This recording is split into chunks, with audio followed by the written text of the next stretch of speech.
Թուրքիան կհարձակվի, Ադրբեջանը կհարձակվի, դուք ԵԱՏՄ-ից դուրս կգաք, բացասական, այսպես է, Իրանը թույլ է, իհարկե այստեղ որոշակի խնդիրներ կա, Իրանը այդքան էլ թույլ չէ, Իրանի թիկունքում Չինաստանն է կանգնած, բայց դա ուրիշ հարց է։ Այսինքն սպառնալիքները տեղ ունենում եւ երկրորդ տեղ ունենում այս մեր հենց նոր քննարկած հարցը, այսինքն Սամվել Կարապետյանը հանում են դաշինքից։ Այս երկու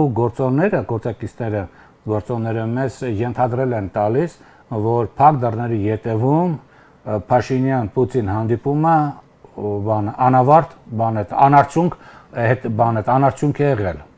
Այսինքն արդյունք չի տվել։ Փոխադարձ արդյունք չի տվել Փաշինյան-Պուտին հանդիպումը ավարտվել է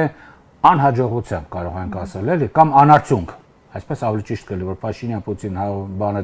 փակ դռների ետևում հանդիպումը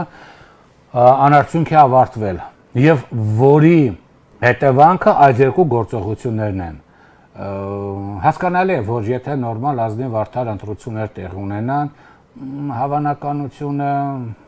կա, որ ես երեք ռուսամետ ուժերը, ուժեղ Հայաստան դաշինք ԲՀԿ-ն հնարավոր է պարլամենտում մեծամասնություն ունենան, բայց